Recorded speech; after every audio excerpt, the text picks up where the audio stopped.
Welcome to this short video introducing the use of data from wearables and mobile health apps in clinical reasoning. Patients use wearables and health apps to collect patient-generated health data, or PGHD for short. The question is no longer whether patients will bring these data into healthcare because they already do.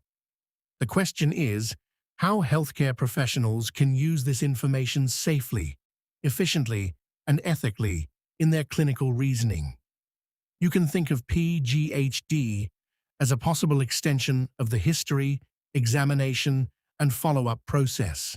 It can reveal patterns between visits, but it must still be interpreted in a clinical context. Different clinical problems need different patient-generated health data types. There is no universal wearable signal or mobile health app that is useful for every patient.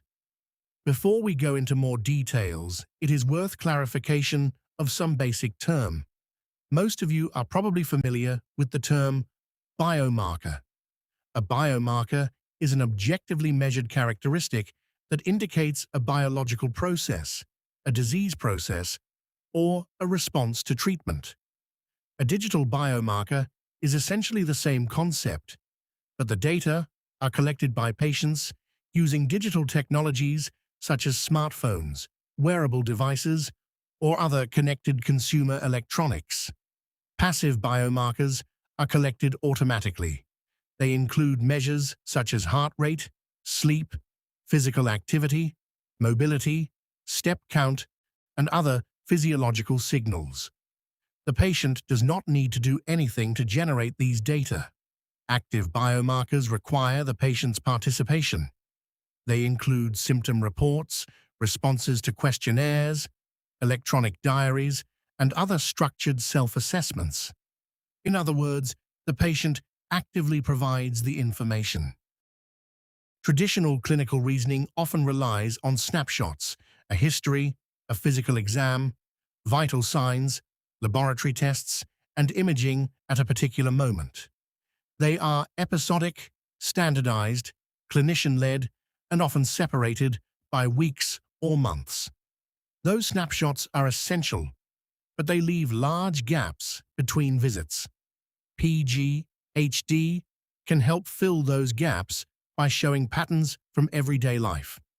This makes it valuable because it captures what happens between clinical visits.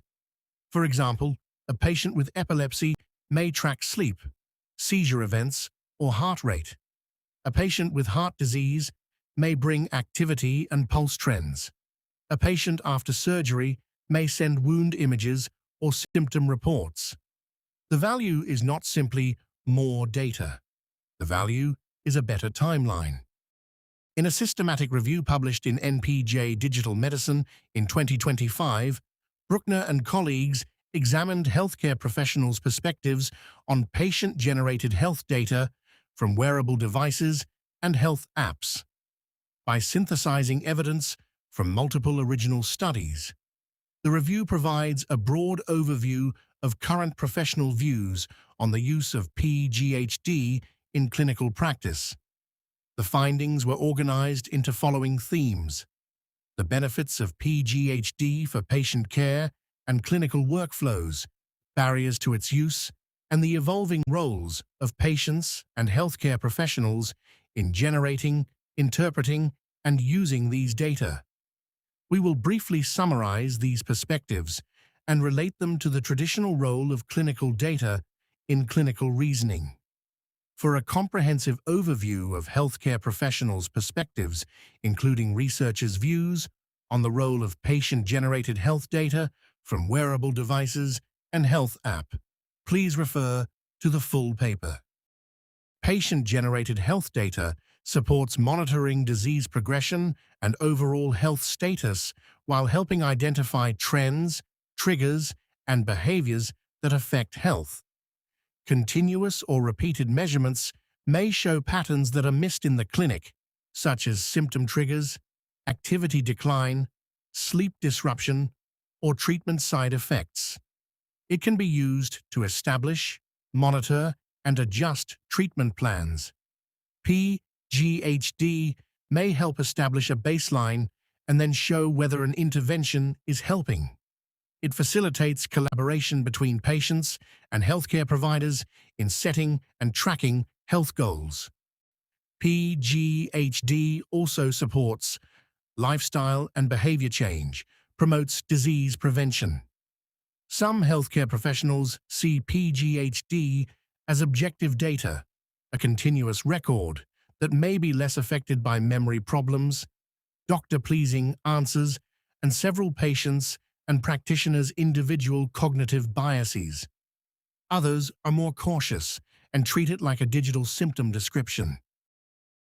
In addition to benefits in direct patient case, healthcare professionals across studies highlight the potential of PGHD to enhance patient management and streamline clinical workflows. One of the strongest practical arguments for PGHD is better use of clinical time. Instead of beginning each appointment with a broad search for what changed, the health provider may review a structured report beforehand and focus on the most important issues. Between visits, PGHD can support remote monitoring and triage. Patients with concerning changes can be reviewed earlier, while stable patients may avoid unnecessary visits. At the same time, remote monitoring can create new workload. Without clear rules, patients may expect instant responses, and healthcare professionals may feel responsible for reviewing endless streams of information. Safe use therefore depends on protocols, prioritization thresholds, and clear roles for nurses, physicians, and care coordinators. Despite the enthusiasm about using PGHD expressed by several health professionals, there are also some barriers and concerns while using data from health apps and wearables. Accuracy is the first issue. Many devices are designed for wellness, not diagnosis, and healthcare professionals may not know how they measure what they report. The second issue is adherence.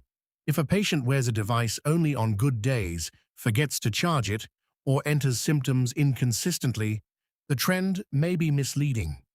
Some healthcare professionals worried that patients could intentionally or unintentionally manipulate data to obtain a desired diagnosis, treatment, or insurance outcome.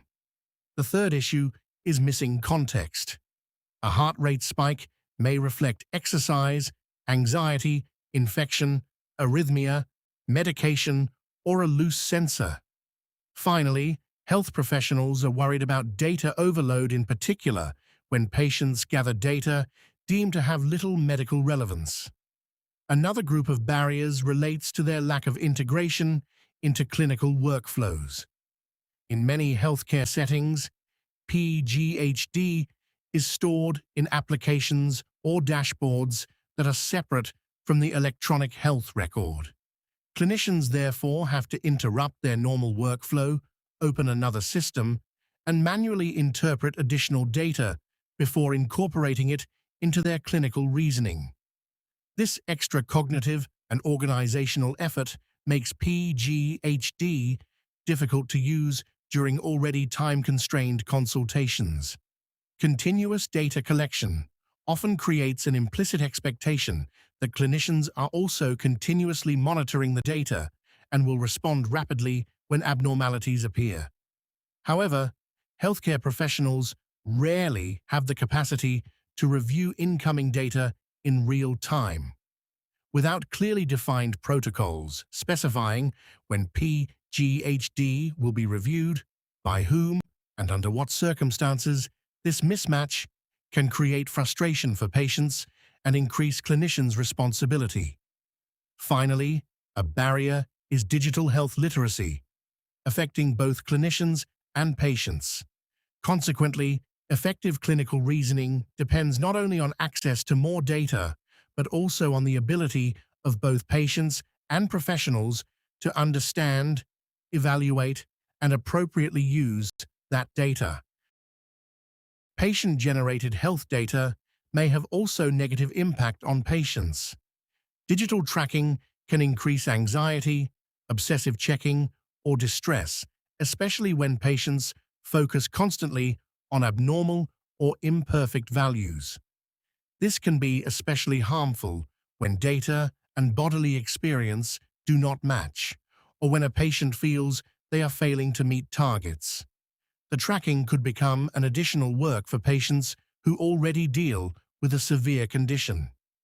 There are also important regulatory, legal, and ethical concerns surrounding PGHD, particularly regarding data protection, privacy, and the secure handling of patient data by third-party commercial applications. A potential problem could be unequal access to digital technologies that may widen existing health inequalities. Historically, healthcare has often been paternalistic. The healthcare professional collects data, interprets it, and decides what should happen. PGHD changes that relationship because patients collect and interpret parts of their own health information every day. This supports participatory medicine, especially for chronic conditions where daily self-management is essential. However, participation does not mean every patient should track everything. It means the patient and provider agree on what is useful. To close, we would like to summarize this video with a checklist you could apply while analyzing the virtual patient scenarios in this learning unit. First, select and assess the source of PGHD. The clinical skill is selection. Ask, which data type is relevant to this diagnosis? Is the data generated by this wearable or mobile health app accurate enough? Is this a regulated medical device or a consumer wearable? How reliable is it, and how was it used? Second, seek context.